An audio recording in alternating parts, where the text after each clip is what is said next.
Hello and welcome to Five at the Back, episode 3, with your host Matthew Thowney, and we'll be joined by Rob. Hello. Jason. You're right.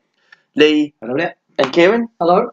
And I'll hand you over to Jason for the games we're going to be covering today. You're right there. Manchester City 3, Newcastle 1. Leicester City 2, Watford 0. Stoke City 2, Huddersfield 0. And Swansea 1, Liverpool 0. And we'll be starting off at the home of the potential champions, which probably will be the champions, Manchester City, after winning 3-1 the weekend. Jason, I believe you've got something important to say about this game. Not necessarily about the game. It's more about Newcastle and their takeover, non-takeover. What exactly you want to bring up? Like, obviously, people have heard that Mike Ashley has now come out and said that the sale of the club with the potential buyout isn't going to happen. So what? The problem is, I follow a few Newcastle fans on Twitter, and he tweeted the other day, Ashley won't sell the club for less than 300 million. Amanda Staveley, or whatever her name is, wants to invest 450 million. She wants to pay 200 for the club, and then 150 transfers, 150 infrastructure.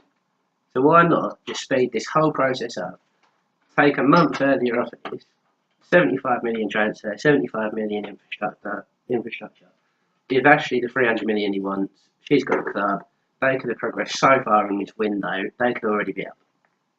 Yeah, I totally agree with that. I've listened to Alan Shearer on a podcast, and obviously, because they're not guaranteed to be in the Premier League, I don't think she wants to pay 300 million for a team that could get relegated. But that's the same with any club, isn't it? Yeah, but I suppose. With Alan Shearer, you bring that up, on Match of the Day of the week, he made a phenomenal point that Newcastle signed recently under Mike Ashley. They have not signed a player. They've not broken their transfer record since Mike alone. 16 million, wasn't it? Yeah. 16 million. And you look at these clubs around it, Huddersfield did more than that. Brighton just broke their transfer record, which is the only one actually below them, which with 14 million. And he sits here and he says that out of the starting 11 against City, 9 of them played in the Championship last season. You can say that, but that was a side too good for the Championship last. But then you do look at it. Do we sit there and honestly think to ourselves that this Newcastle side, are they, in a way, the new Southampton of the Premier League, if you will, a club filled with players like Lascelles, who you can see being a top 4 side next season? I don't think they have the top 4 ability at all. I think they're always going to be sort of relegation contenders. No, what I mean, they've got players that can be in the top 4, but they're not a top 4 team. I still don't agree. I don't think they have. No. Fair I play. could just see Newcastle for a while being one of these yo-yo teams that are constantly going down to the Championship and then coming back up and going back down. I think until Ashley does sell the club, I think that's what you're going to be looking at. But part of me thinks is actually seeing his ownership of the club as more of a vanity exercise. Does he actually want to sell? He says, "Oh yeah, I'm trying to sell the club." Does he actually want to sell? I think for his business, I think it would be best to sell Newcastle now. The fans don't want him. But they don't want him The there. players don't want him. He's getting a bad reputation. But sports don't get a bad reputation. The sooner he gets himself out the headlines, the better. I'm personally thinking. But at the same time, If he wanted out, he could get out. yeah, if he wanted that, we could get out. I mean, I think he's asking for a bit too much, in my opinion.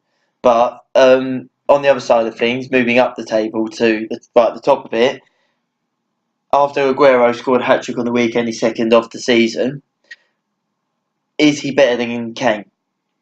Would you say? Would you say he's better than Kane? I don't know. I think they're both very similar. Like, Kane's done it for Tottenham, who are not as good as Man City, and has proved himself. But Aguero is still a very, very top world-class player. Is it like? Would you say it's like the debate of Cristiano and Lionel Messi, and you've got of the Premier League Harry Kane, Sergio Aguero? With Lionel Messi, he's got the players behind him to give him the creativity. Ronaldo, he's basically been the talisman at Real Madrid. So could you say that Harry Kane is Ronaldo, Messi, that Aguero is Messi?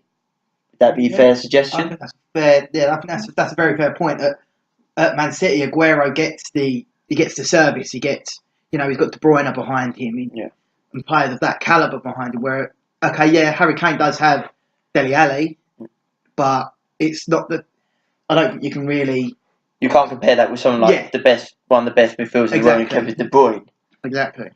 But would it be fair to say as well then, like, is that a bit too harsh then on the likes of Eriksen, who's probably been as good as Kevin De Bruyne in the last 2 seasons? The thing with Eriksen is he's a massively underrated player. Like Spurs showed that at the weekend. Eriksen missed the game with illness, and they're a completely different side. Exactly. But but would you say from his record in the Premier League, Aguero or Harry Kane? Which one would you all say? Out of those two, best striker in the Premier League? I'd go Kane. You'd go Kane. This season, I think this season you'd have to go with Kane. Yeah, I'll totally agree with Kane at the moment. I'd say Everyone's saying Kane, yeah? I'd say Aguero's a better player overall, but this season is Kane. Yeah? Yeah, okay then. Moving on to the next game then. Heading to the Liberty Stadium where Swansea ended Liverpool's 5-game winning streak. First thing I want to talk about, is this the best Liverpool side since they won the Champions League in 2005? I'd say that's hard because they've got a great side there, but they're just too inconsistent at the moment. But they did obviously they nearly won the Premier League when they had Suarez, Gerrard. They were a great side then. But I don't know if they're any better than that at this current moment in time.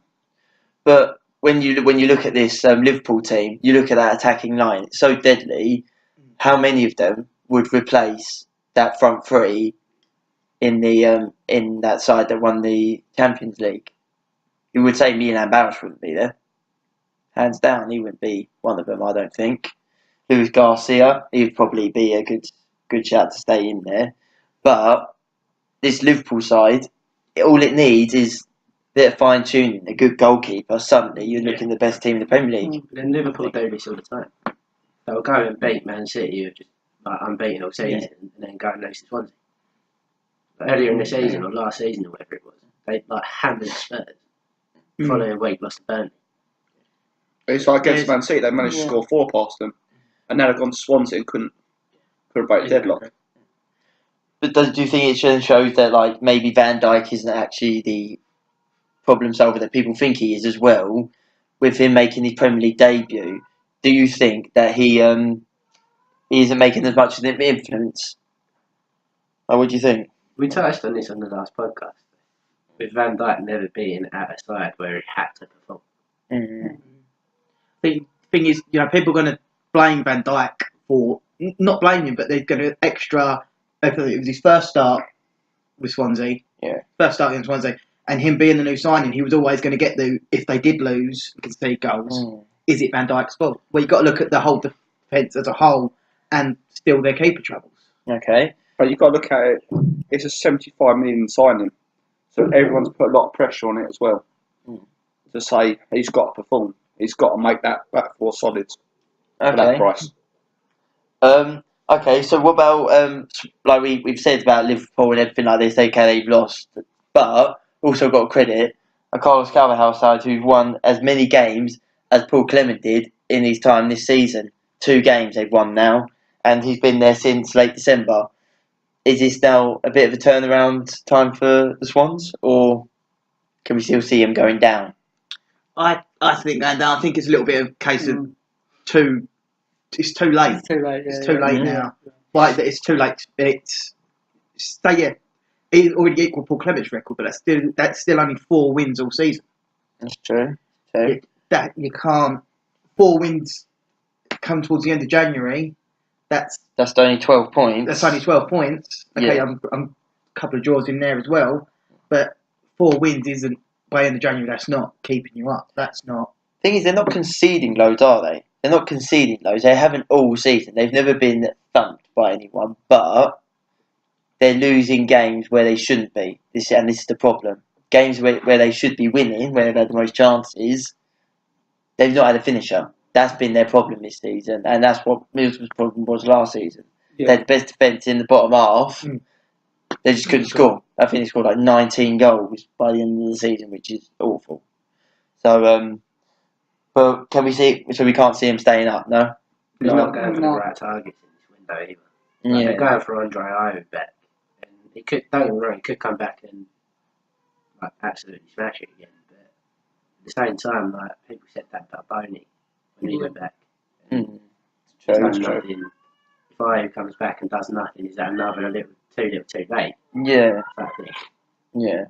Okay then.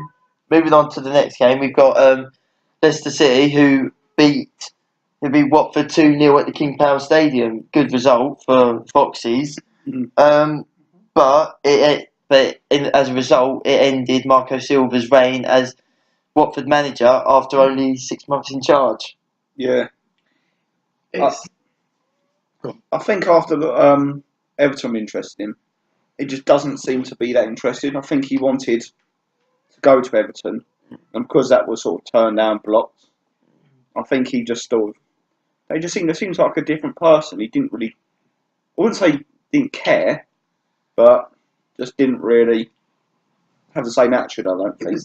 what was his form towards the end? It was like, wasn't it 1 win in 9? 11 games, all of their last 11 games, no win. Yeah, that was it. No yeah, win in that 11 games. in all that time, and they brought someone in Javier Garcia on an 18-month rolling contract. Like Yeah. you sit there, Mm.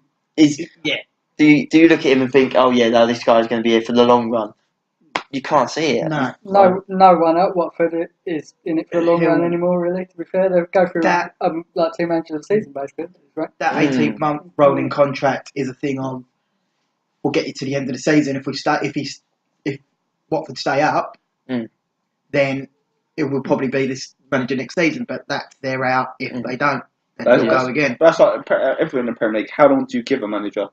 Like I like when clubs stick with managers, but there has to come to that point where you go, 1 minute, if we don't turn this round soon, we're going to be dragged into a relegation battle, or we're going to be relegated. That was the issue with Marco Silva. It became about when do you make an effort to right the ship. Yeah. Thing is you sit there and it's like you say there, you hit the nail right on the head. In a way, would you say the Watford job is like taking a Christmas temp job at Argos? Would you say, in a way? Because you sit there and you're looking at the Watford job and you just got a feeling. I looked at Marcus Silva and I thought he was going to be there for a long time because he was a good manager. But then you sit there and think, is he actually going to be there for as long as people think now? The thing on Marco Silva, I personally don't think he's a good manager. He's been sacked where he got relegated with Hull and then sacked by Watford. The thing is, Yeah, it's a lot not of great him- on a CV, is I it? think a lot of him at Watford is Everton ruined. Yeah? Everton ruined the morale in that dressing room. The uncertainty of if the manager's going to be there next week. Yeah. Well, I mean, this is the thing, is that, like, this disappointment of Javier Garcia, I think if you ask the majority of Premier League fans, they would say, yeah, he's not going to be there either at the end of the season or he's not going to be there by next December. Like, I can honestly see a lot of fans saying that. If he's there past this season and majority of next season, then well done to him. But I just can't see him being there at the end of 2018. But then also give credit to Leicester City after another win since Calpel took over. But there's something I found a bit odd. This transfer window, there's been no gossip about the most informed players in Jamie Vardy and Riyad Mahrez. No one's been talked about trying to sign them or anything. Yeah, Cloud Pure has said that they're off limits, but do we honestly sit there and think, is that it? And what club takes Mahrez right now? He makes a good point. There is no one really. Everyone who needed a winger is bought already. Yeah, that's true. That is true. But what about the likes of Vardy? Like with Chelsea going for these target men and everything like this, you would think he would be a perfect man to suit the Chelsea category, wouldn't you? Like, But with Chelsea, they've got Hazard, they've got Willian, they've got Pedro, they've got wingers. I can see Vardy doing well at Chelsea, but not Mahrez. I just don't think think he got too many players in his position. Mm. And would he get in the team? Oh, okay then. All right. And then the final game, we've got Stoke City beating Huddersfield 2-0 at the Bet365 Stadium. Took Paul Lambert's first win as the manager. Is he a good appointment? What do we think? Yeah. I think it's sort of hard to tell at the moment. I think you've got to give it a month or so. But at the moment, they're playing out of form Huddersfield side, so it's not at home against an out of form Huddersfield side, which isn't really to prove if you're going to do well there yet. Yeah. So you start playing the teams near top who are on form, like the Arsenals, them sort of teams. Yeah, he needs time. You've got to look at the moment. Stoke were the first team. I think I read this earlier. Stoke were the first team in the top 5 divisions of European football to concede 50 goals this season. That's true. Yeah. So they've got work to do on the defensive and in the defensive route, and see if Paul Clement can stop the goals from conceding. In ways like what Paul Clement. You mean Paul Clement? Paul Lambert. Paul Lambert. I think it's like West Ham when we got Moyes in. Basically, was conceding too many goals, West Ham, and he stopped that. And now we're sort of slowly trying to turn it around. You're gradually getting up the table with the points. But I think this is what Stoke are doing with Paul Lambert. Okay. I think try and get him in, steady the ship a bit. Even though they don't concede, even get draws, just get him points on the boards, get the players' confidence back. But the with 30 goals conceded in their last 13 Premier League games, like you sit there and you think to yourself, this Stoke side need a complete revamp in the summer, because they're not going to be able to do it now. There's no time. But Exactly. in the summer, I think there needs to be a complete revamp. Like, thing that I found interesting is that pundits were saying that Erlen Shaqiri has been their best player this season. I'm sitting there thinking, really? I wouldn't even. I don't think anyone in that Stoke side's been phenomenal, if you will. Like, not even good. They've got a lot of brilliant players. Sorry? You look at Shaqiri, he's a brilliant player. You look at Jesse Rodriguez, brilliant player coming in as well. Hasn't he gone back? Because he's on loan. I thought he was still there. I think. I could be completely wrong. I swear I read somewhere that he was going back to either PSG or Las Palmas. That could be my mistake. It could be my mistake. Let's find it out. But yeah, I know what you mean about like Stoke do have some quality players. Can't seem to play together. Yeah. But what about the Terriers then? Like with their manager, and now they've what is it, six games without a win, 3 defeats in a row now. They're starting to, a team that at the end of the season looked like, oh yeah, they'll be comfortably mid-table or they'll stay up. Now they look like they're going to get sucked in the relegation battle. Like, do we think that Huddersfield are going to stay up now, or could they end up falling into that trap and getting sucked back into the Championship here? I think it's one of the ones, right? Basically, the top 10, bottom 10, it's so tight down there. Yeah. I really think any one of them can go down. So I think a few results go either way. But Exactly. The bottom of the table is so tight at the moment. You've got, at the moment there are 4 points separating 11th from 18th. So that can change week in, week out. Yeah. Right now, so I think it's difficult to say at the moment of who's going to go down and who can stay up. But yeah, no. What is it? It's the thing that interests me is that like this Huddersfield team, it looked like a unit, and it seems that now it's getting to the business end of the season.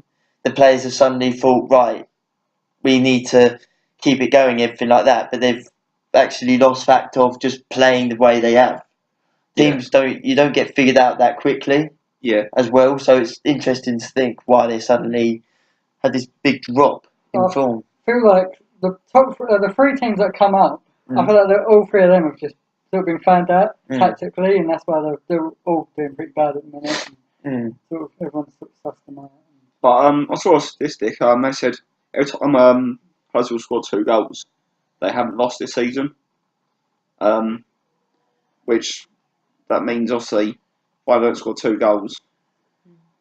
I don't think Their goal scoring is definitely good, but the problem is they're not scoring those goals often enough. Then that means at the moment, definitely, if they're not won in their last 6 games, they're grabbing a goal, but they're not sealing the win. But do you see David Wenger being a Premier League manager next season? If they went down or they stayed up, do you think he would be in charge next season of a Premier League club? I think he's a Premier League manager now. Yeah. I think if they go back down, and I don't know, someone like Stoke stay up on the skin of their teeth. So, someone in the lower half of the table would snap him up straight away. Take a gamble on do you him, think in a way in a way, if he keeps them up, he's kind of done something that Brendan Rodgers done in his first season in the Premier League. He kept Swansea up all against the odds, and they finished 11th, 12th, something like that. That's something ridiculous. Do you feel that if he does the same thing, that we could be hearing him getting talked about for, I don't know, stuff like not just people, teams like Stoke, but like Southampton, teams that are in that top half regularly, West Ham, those type of teams, even though they don't need a manager, do you think he's going to get associated with those jobs a lot more all of a sudden? I think he will be up there with them sort of jobs. Whether he get them just yet, I'm not too sure. No. I think in a way it's very similar to Marco Silva. In what sense? Yeah, he's going to be with Huddersfield this season. Like Marco Silva was with Hull. Get relegated and then come straight back up again with a new club, I think. Fair point, it's a fair point, And then he's going to probably take a big job. And that's sink or swim. Okay. Alright, well, moving away from the Premier League results and on to the January transfer window. And Monday evening, we saw the story of the transfer window come to its fairy tale end with Sanchez heading to United and Mkhitaryan going to Arsenal. But the thing I'm sitting there thinking is, who's actually got the better deal there? Like, a lot of people will say Sanchez, but who actually has? I think Arsenal. Because if they'd have sold Sanchez for cash and not got Mkhitaryan back, they'd have got, 20, 30 million? And in this day and age, who do you replace Sanchez with 30 million quid? That's very true. I saw on Sky Sports, they were saying, they're going, if it's a good deal for Arsenal because they left it to the summer, he would have gone for free. They said they might not got loads of money what they wanted, but they got a player in return. That's true. Yeah. What about coming from an Arsenal fan's perspective? Do you think? Of course, it's sad seeing Sanchez go. Great player. Man United have got a great player there. But yeah, I agree with everyone when I say that we would have lost him for 6 months, in 6 months for nothing anyway. And yeah, everyone's right when they say we would have got at most for him in this transfer window 30 million at most. And we've now got a player back in Mkhitaryan who you got to think in today's market 50 million. Yeah. Mkhitaryan, you got to say. Well, this is what interests me is that he went to United in the end and got the move, and he's now their highest earning player. What interests me though, Manchester City pulled out of the deal. Yes, okay, Guardiola came out and said that we didn't want to pay those wages. You're talking about one of the hottest properties in the Premier League suddenly being available for a very cheap price. I'm sitting there thinking there must be more to why you didn't want to take him. It's obvious. Like, you look at his wages at United now. He's on 500 grand a week before tax. So you got to think that's 2 million a month. Is he not? Over the course of the season, that's 24 million. Sign him on like a 3.5-year deal. You're paying 100 million quid for him. Yeah. Like, I think one of the reasons it might be is because maybe he feels like Arsene Wenger has actually been really clever here and offloading Sanchez at just the right time, where he's probably got a year left in him, at the top of his prime. And because if City take him, they've basically won the league now, haven't they? So if they take him, he's not going to do much more than maybe help them towards the quadruple, if they could do it. So next season, that's when he is actually going to have to make an impact. Can we see him doing it? No. Maybe he won't. 29, I think he turns 30 before the end of this season. So he goes into his first full season with Man United, 30 years old. Mm. I think, there's only one good season left. Yeah, exactly. I mean, like, what about you, Kieran? Do you think who's won the deal there? Who's been the winners? I think Man U have got the better deal. You think? I think he's a better. I think he's done better in the Premier League. He's already a proven Premier League player, Yeah, that's true. whereas Mkhitaryan sort of done well at Dortmund. He's never really done well in the Premier But he's League. never been given that chance as well. No. That's the thing. He never really got the opportunity under Jose, did he? Mm. The problem is as well, the whole Sanchez to United. Don't get me wrong, he will get in that side. He will, obviously. But who are you going to take out? Because you've got Lukaku up top, Rashford on one wing, Lingard, Ibrahimovic. Yeah, but Martial. Ibrahimovic isn't going to play. Martial then. You've got Martial, Rashford and Lingard. But this is All the of thing. them three I players totally are agree with competition in every squad. Like, I totally agree because then it makes players better. It makes them prove their worth and whether they're worth keeping at the club. So I totally agree with having another challenge in there. But is it a good idea when you've got someone like Jesse Lingard in the peak, at his peak at the moment? You would say Anthony Martial. The only one you would probably drop is Lukaku, and Sanchez doesn't really play there. Arsenal tried that, playing him up top on his own, and he doesn't. He's not a target He's man. not a target man, exactly. He's one that runs off the last defender, and that's not United's way of playing. We've seen that. But overall, would we say that Jose Mourinho has brought him maybe because he's a big name as well, like for shirt sales, if you will, rather than we need him. I think as well, it's one to get over Wenger again. Yeah. Yeah. It's Mourinho, isn't it? He loves it. He loves doing Wenger over.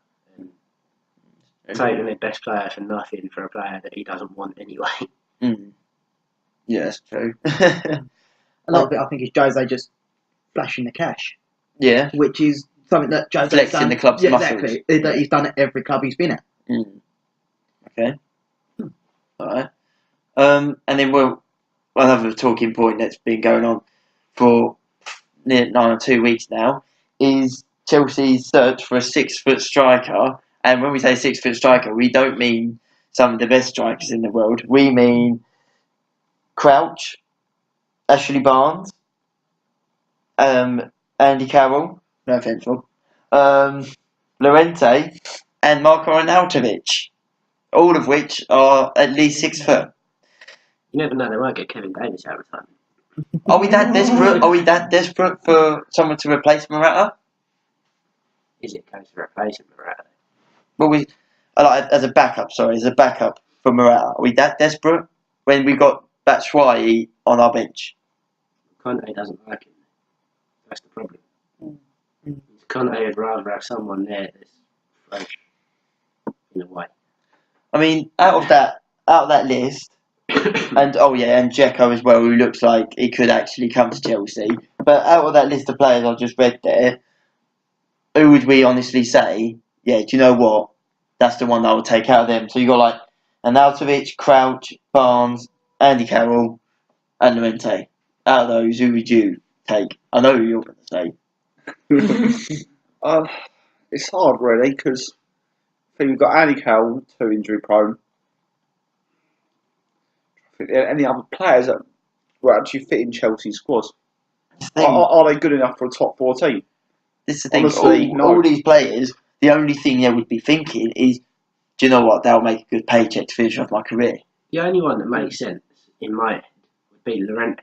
For the sheer fact, Llorente and Morata played together at Juventus under Conte. Well, not under Conte, but They can link up. They can link up. Llorente taught him a lot. Yeah. I think Conte's mindset is if we get Llorente, he could do it again. Yeah, that's true. Okay. But are we also, is Antonio Conte now getting a bit desperate, if you will? After one win in his only one win this year, is he getting a little bit desperate as well? Like for the goals, and because they dried up with Morata, he's thinking his job might be on the line if he's not careful after spending 70 million on the striker. the issue is you always got to think in January who is really available, other than sort of the Alexis Mkhitaryan swap deal. Mm. Who else out there is really available and on the move in January? No one. There's never really big moves in January, bar the one or two odd. But this odd thing ones. you mentioned this morning, Aubameyang. Yeah. Aubameyang's the biggest one, and Borussia Dortmund have said they will let him go for how much? In this day and age, that's pittance, even though that's Chelsea's second highest transfer record. That's still it's not pittance, but to the business in football, that is pittance. He's there for the taking. It looks like Arsenal are gonna snap him up. Snap him up for it. Yeah, exactly. So, okay, and then what else we got? Kennedy going on loan to Newcastle. It's an interesting transfer, and one that I know that Jason can't quite comprehend. Why is that? For the sheer fact, you look in any paper today, Sky Sports News, whatever, Chelsea are going to sign Edin Dzeko and some random fullback from Roma no one's ever heard of for a combined fee of 60 million. Whilst we've just loaned out Kennedy, who's a promising young player, to Newcastle, whilst then Conte has a press conference and goes, I'm willing to use young players. Work that out. Exactly. It feels as if we're just spending money willy-nilly now. And it's on players we don't need. Kennedy's got, you'd say, 5-6 years in him at Chelsea, if he can perform up to his potential. He's only 21 now. Exactly. But you feel that in this day and age, a player plays well at a team in the Premier League, suddenly talks of him going to Barcelona or Real Madrid. So, but no. What about Spurs though? After Eriksen's illness, that before the Spurs draw with Southampton, do we feel like Spurs need some more recruitment in that squad? I think to win the Premier League, I think they do definitely need quite a few in. They're a good top four side, but they just haven't got that quality. But can we see him getting top four this season? This is the thing. Can we see him getting that top four? We've got Man City, who, let's be honest, they've reserved first place, so no one's getting first, by the looks of it. Man United are playing reasonably well, good enough for a top four place. Chelsea, you worry about the goal scoring, but defensively they still look good. Yeah. Liverpool, they're ripping teams apart. Yeah, they may have lost yesterday, but the form they're in, the goals they can score, can we see them fall outside the top four? And yeah, can you see those teams, one of them being outside the top four at the end of the season? Right. Yeah, I even tell I see outside top four is actually Chelsea at the moment because the way they're not playing that well. It's just because they want Karen. Well, it might be. We can't prove this one yet. Yeah. But this the thing is that Chelsea, yeah, I would agree there. They do look the only team that can actually fall outside the top four. But do we feel as if though, if Kane doesn't fire, yeah, okay, like Son and Eriksen plays well, but that's still not enough goals for them to warrant a top four place, maybe. Like Bale, I remember when Bale was there, he helped them to the top. He helped them to, well, he did, didn't he? He got them to fourth in the league in his last season, all by himself.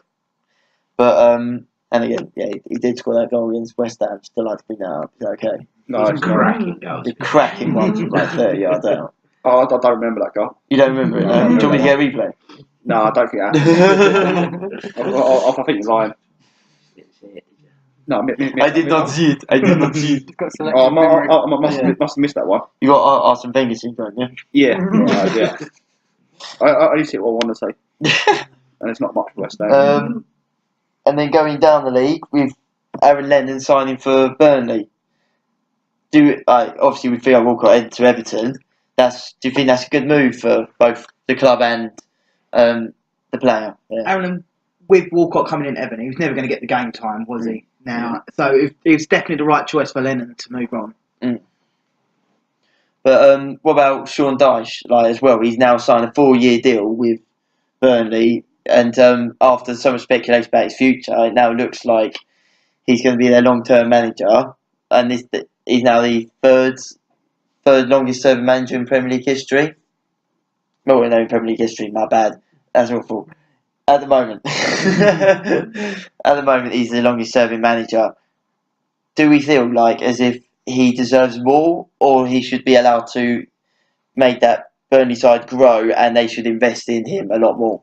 Maybe. Problem is Burnley gonna invest because obviously I'm gonna try and not slate a football club this week. But Burnley, I think the fans can admit they're not a top 4 side. They struggle to get into a top 10 side. Sorry, Burnley fans again. What are you saying?